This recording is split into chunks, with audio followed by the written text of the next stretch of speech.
Olá pessoal, nós vamos usar os alcanos para estudar a análise conformacional da cadeia carbônica, ou seja, como que as cadeias entre carbonos sp3 variam sua forma, né?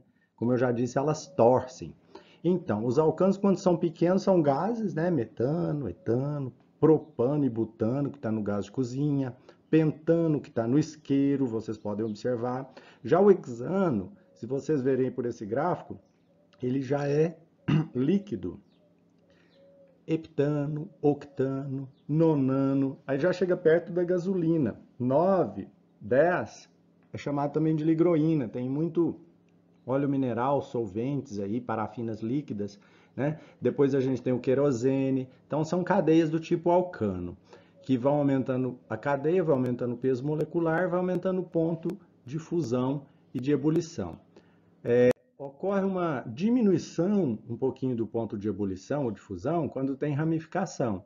Por exemplo, um metil, ele diminui um pouquinho o ponto de fusão ou ebulição de um determinado alcano, né? Isso reflete também em cadeias carbônicas. A gente pode pensar em alcanos, gente, em gorduras, por exemplo, gordura de saturada, né? Gordura de porco, gordura de coco, que tem ali poucos carbonos, até 14, depois vocês confiram lá. Então, a gente usa alcanos para ver esse tipo de estrutura, de cadeia alquílica. O que nos interessa são as cadeias carbônicas biológicas, né? Então, são apolares, são lipofílicas, né? E quando tem ramificação, fica um pouquinho menos interagente. Por quê? Porque as cadeias compridas, elas se enovelam como se fossem minhocas, né? E eu já falei sobre isso lá nas interações intermoleculares do tipo dispersão de London, né? Ou de polo induzido e polo induzido, que acontece em cada CH dessas cadeias. Os alcanos, então, eles são úteis para a gente lembrar que as ligações entre os carbonos giram, tá? Esse giro pode ser provocado, por exemplo, por microondas. Quando você joga um micro-onda, né, numa coisa gordurosa, acontece parecido com isso aí com o eteno, né? O etano, desculpa. Se está frio, ele tenta ficar numa posição estrela, onde os hidrogênios ficam bem espaçados um do outro, né, repelindo um ao outro. Mas pensa numa cadeia maior, né? No caso do etano, ele giraria e faria essa diferença de energia entre a forma mais estável e menos estável, de acordo com a tensão de torção que tem entre esses hidrogênios vicinais, entre esses átomos de carbono. Mas se for um bacon no micro-ondas, vocês já perceberam como que é? Esquenta muito mais rápido que a água, porque a rotação está relacionada com esse comprimento de onda do micro-ondas. Quando as cadeias então vão aumentando, estão passando aqui para o butano. Olha só, o butano então tem 4 carbonos. Então o metil vai tender a ficar para cima e outro para baixo, né? Em relação a essa projeção aí que a gente chama de projeção de Newman, tá? Então, o aspecto energético, ó, sempre vão ter poços potenciais, onde as moléculas estão mais relaxadas, mais confortáveis, esticadinha, né? E energias maiores quando a gente tem, né, a gordura saturada lá para fritar a batata, por exemplo, entendeu? Ela vai, a gordura hidrogenada, né, que é uma espécie de alcano, ela vai ficando então com essa energia aí que a gente usa para fritar a batata. É, quando passa para ciclo, que nos interessa muito mais por causa dos carboidratos, que são cadeias de anéis de 6 membros, por exemplo, de glicose, né? A gente teria aí o glicogênio, amido, celulose, que diferenciam então pelo jeito que esses ciclos são ligados. A gente tem que primeiro lembrar que por ser ciclo, tem tensão angular, tensão de torção e impedimento estérico, que é a tensão provocada pelos vizinhos, né? Os átomos vizinhos. Então, o que que acontece? Se for um ciclo pequeno, o menor deles, o ciclopropano, é um explosivo, porque tem aí um ângulo de 60 graus entre os 3 carbonos, que deveria ser 109, então está explodindo. Olha só aqui a difração de raio-x que mostra os elétrons de fora da ligação, comprovando isso que eu acabei de dizer. Quando é um ciclobutano, já consegue dar uma dobradinha. Quando é ciclopentano, já vira um envelope. E quando é ciclohexano, como os carboidratos que eu falei, né? Ciclopentano tem um carboidrato, né? Frutose, as pentoses. E aqui tem as hexoses. No caso, a gente está estudando ciclohexano para lembrar lá da glicose.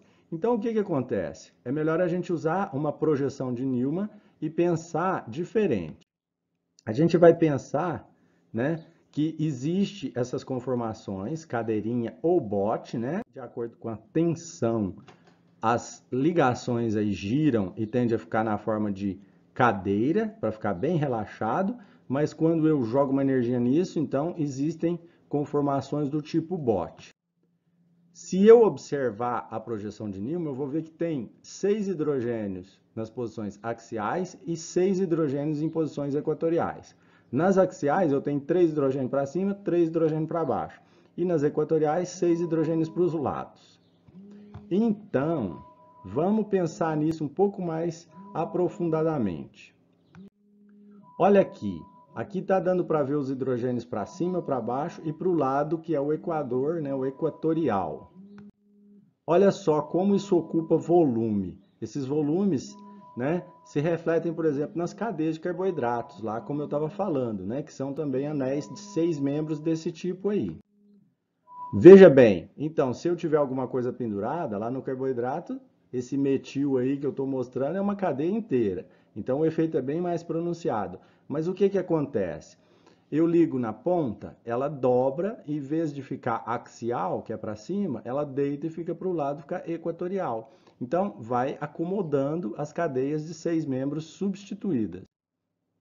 Olha só como tende a ficar equatorial, ou seja, né, a celulose tende a ficar linear também, ela tem ligações 1,4. Olha só como tende a ficar, isso tem uma diferença de energia gritante, tá? Então, o jeito que os carboidratos vão se novelando e dobrando vai determinar se é mais fácil da gente comer eles ou não, né? A gente come amido, come o glicogênio rapidinho, só levar um susto, mas celulose a gente não consegue, precisa de uma enzima especial aí, a celulase, para dobrar a cadeia e fazer o botezinho ficar, né, de forma que possa quebrar. E aí, pensa bem, essas cadeias, quando são na posição 1, 3, tem um impedimento estérico grande, então vai ficar uma posição axial equatorial. É mais fácil eu ter duas posições equatoriais, né, do que duas diaxiais, como diz a figura aí. A gente considera cis se tiver uma posição, por exemplo, 1, 2, um é axial, outro é equatorial. É cis. Se tiver duas posições axiais 1, 4, aí a gente vai ter uma conformação trans, ou seja, um para um lado e um para o outro.